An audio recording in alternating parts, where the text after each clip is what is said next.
In this video, we're going to talk about a smaller paddle company called Beatnik Sports that I actually think is doing some pretty interesting things at an incredible price point, making it a company that I think should be on your radar.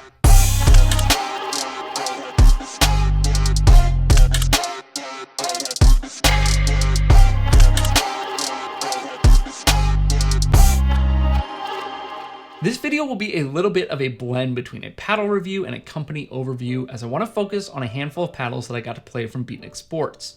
And of course, they did send me these paddles, but they didn't pay me for this review and they don't get to see it in advance. And if you want to try out one of these paddles and help out the channel, feel free to use the code PICKLEBALLBLAST, which will get you $30 off an order of $95 or more, which is a pretty awesome deal. And lastly, before we go any further, make sure that you're subscribed down below. So Beatnik Sports reached out to me, and I'm usually pretty cautious about working with brands that I've never heard of. The reality is that my time is limited, and a lot of smaller brands really just aren't doing anything interesting in the pickleball paddle space, and often, at least to me, seems more like a cash grab than anything else. But I clicked their link, checked them out, and I was pretty intrigued. The first thing that stood out to me was that unlike most paddle companies, and especially smaller ones, they aren't focusing on making variations of the same paddle. We oftentimes see different shapes of the same paddle, or like a 14mm and a 16mm or something like that. And there's nothing wrong with that, but with Beatnik, they seem to have put their efforts into honing in on a specific type of paddle for a specific type of player, and then just making that exact paddle, and doing it at a really reasonable price point, which we'll touch on in a little bit. Now, I got to play with 3 of their paddles, the Hyperbeat, the Airblade, and the Xmonster, and I want to talk through all of them from my favorite down to my least favorite, sharing a bit of info on the things I liked and disliked, how the paddle felt to me, and who I think it was designed for, wrapping up with my overall thoughts on this brand as a whole. So if you're here for details on a specific paddle, feel free to check out the bookmarks down below and skip ahead to wherever makes sense. Starting with my favorite of the 3, the Xmonster. This is a 16mm edgeless paddle that uses a 3K carbon fiber face with a double fiberglass layer underneath. It's advertised at a static weight of 8.1 ounces, a swing weight of 111, and a twist weight of 6. The handle length is 5.51 inches and the circumference is 4.25 inches and is an anti-vibration handle setup. The Xmonster to me was a very powerful, poppy, and fun paddle to play with that felt pretty stiff without losing feel for the ball and felt more stable than the twist weight would indicate. I felt like I had plenty of power to unleash, but not the power that is really hard to rein in and gets you in trouble. My adjustment period for my soft game was definitely there, but it wasn't too hard to adjust to overall, and this was generally the first paddle that I was reaching for when playing with the Beatnik paddles. To me, this strikes me as a paddle that's for the advanced player, somebody who likes power, or somebody who maybe doesn't have a lot of power and wants to see that in their game. But again, on that intermediate to advanced level, because I think for a beginner, that power would get you in trouble. The next paddle is the Airblade, which is a 16mm edgeless paddle that uses a 15K aluminized carbon twill that also has a double layer of fiberglass. It's advertised at a static weight of 8.11 ounces, a swing weight of 112, and a twist weight of 5.75. The handle length is 5.5 inches, the circumference is 4.25 inches, and is also an anti-vibration handle setup. The Airblade was a really close second for me, and I honestly could go either way on these two depending on the day. I only put the Airblade second because I felt like I had a longer adjustment period to the feel of this paddle. Compared to the Xmonster, I felt like this dialed back the power slightly and the pop a bit more, but still delivered in both of those categories.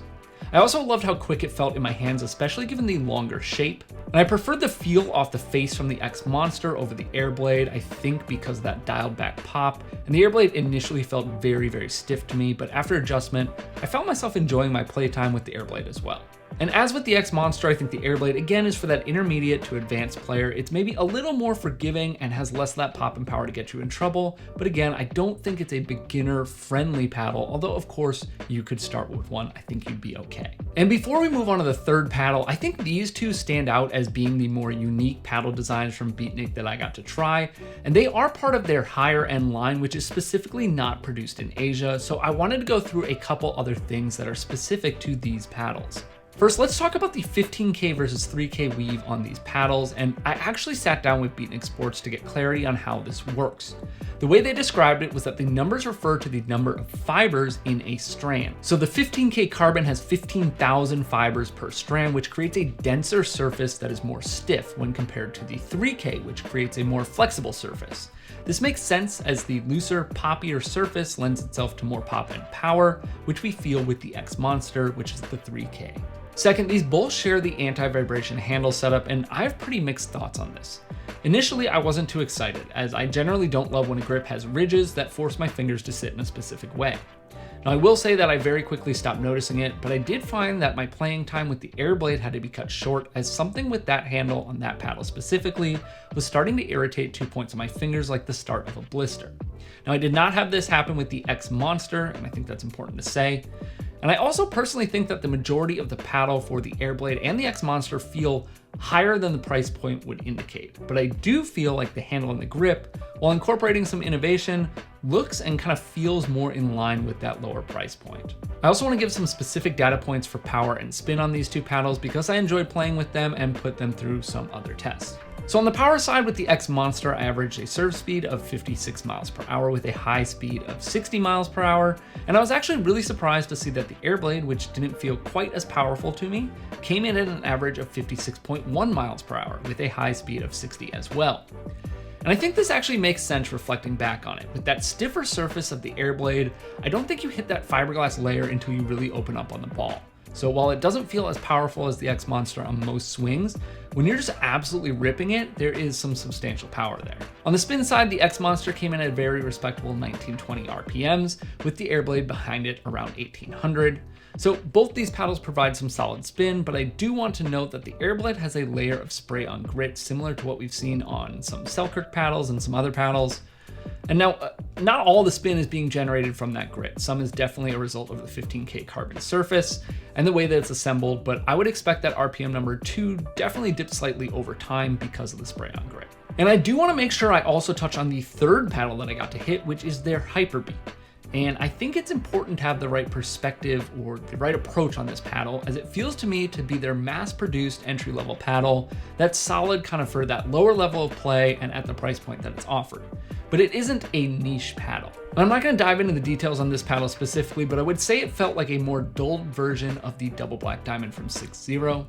And I do also have to point out that the handle on the Hyperbeat is not the anti-vibration handle, which isn't a big deal, but it does have built-in ridges on the handle, which I still didn't love.